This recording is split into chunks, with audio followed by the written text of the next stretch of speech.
तिथून पुढे श्री सिद्धिविनायकाला नमन करून मी आपल्या सर्वांचे या शिवशक्ती सभेचं स्वागत करतो आणि या निमित्ताने उपस्थित असणारे आपल्या सर्वांचे नेते उद्धव बाळासाहेब ठाकरे आणि राजजी ठाकरे, आमचे ज्येष्ठ मित्र संजय राऊत साहेब, आणि मगाशी उद्धवजी आपण थोडे उशीर आला, पण एक अतिशय उत्तम भाषण मी आजपर्यंत कधी ऐकलं नव्हतं. एवढं सुंदर भाषण आदित्यजींचं मी आज ऐकलं. या मुंबईची नस काय आहे, मुंबईला काय हवं आहे आणि मुंबईला काय आपण देणार आहे, हे ज्या नेत्याला ओळ आणि ओळ, कोपरा आणि कोपरा माहीत आहे, असे आदित्य ठाकरे मी मगाशी बघितले.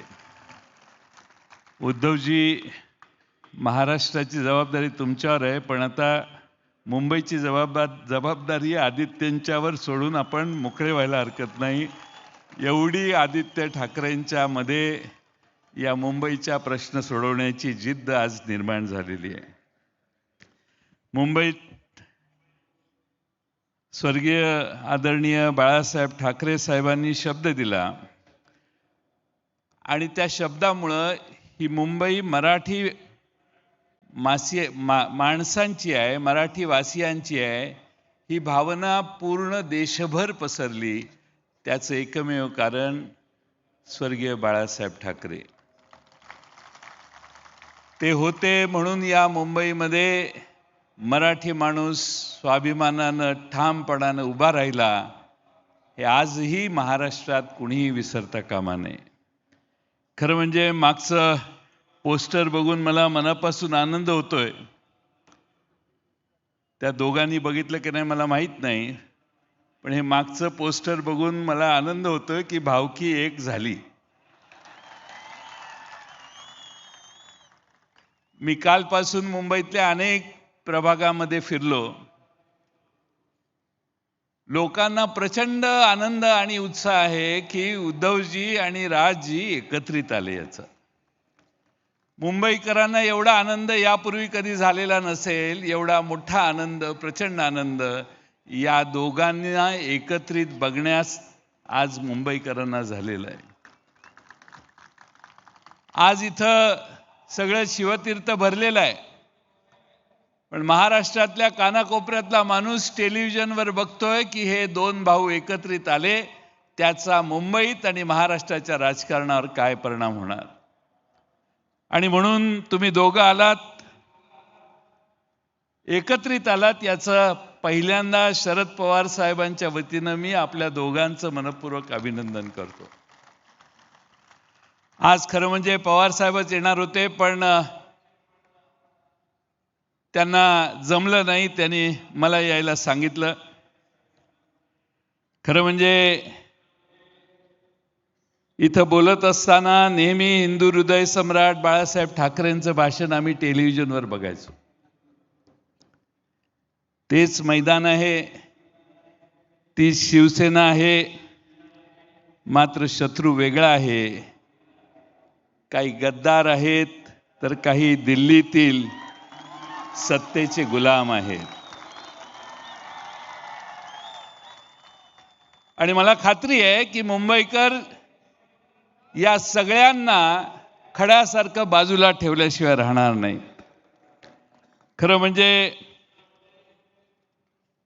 फार वर्षापूर्वी 19 जून 1966 याच शिवतीर्थावर शिवसेनेची स्थापना झाली. त्यावेळी इथल्या एका कट्ट्यावर माझे नेते आदरणीय शरद पवार साहेब यांनी त्यांची पहिली सभा कट्ट्यावर बसून भाषण त्यांचं ऐकलेलं होतं.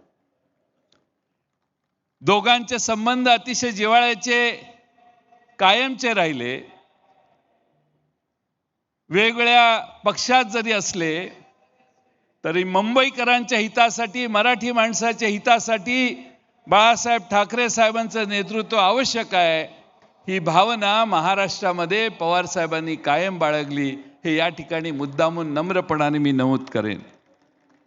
आणि म्हणून हे मैदान नुसतं मैदान नाहीये, हे मैदान स्वाभिमानाचं मैदान आहे, आपल्या अभिमानाचं मैदान आहे आणि भावनेची नाळ जोडणारं हे मैदान आहे. आणि म्हणून याच मैदानावर ज्यावेळी शरद पवार साहेबांनी राष्ट्रवादीची स्थापना केली, त्यावेळी त्यांनी देखील सुरुवात पक्षाच्या स्थापनेची याच मैदानावरून केलेली होती. बोलण्यासारखे अनेक विषय आहेत, पण या दोघांचं भाषण आपण ऐकायला आलेलं आणि त्यामुळं बाळा नांदगावकर सारखे जास्तच मान हलवायला लागलेत म्हटल्यावर मला इशारा मिळालेला आहे. परंतु एक मित्रांनो विसरू नका की 300-350 वर्षापूर्वी आपल्या छत्रपती शिवाजी महाराजांनी सुरत लुटली, त्याचा राग काहींच्या मनात आजही आहे, हे विसरू नका. अशा अनेक गोष्टी आहेत. काल परवा अण्णा मला येऊन गेले, काय बोलले?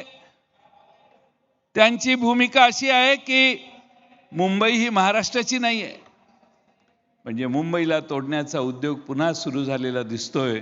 आणि म्हणून यावेळची निवडणूक तुम्हा आम्हा सर्वांसाठी फार महत्त्वाची आहे.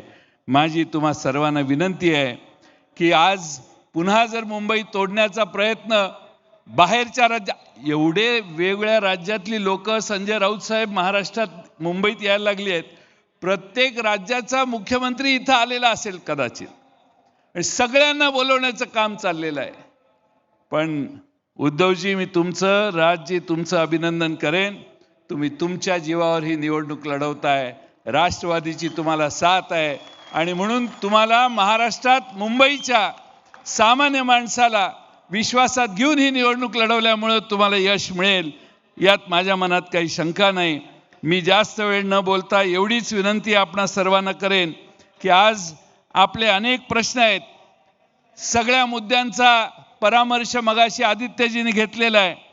पण जेव्हा मुंबईतल्या माणसाला मुंबईचं घर नाकारलं, या भूमिपुत्राला घर नाकारलं, तर ठाकरेंची आठवण येते.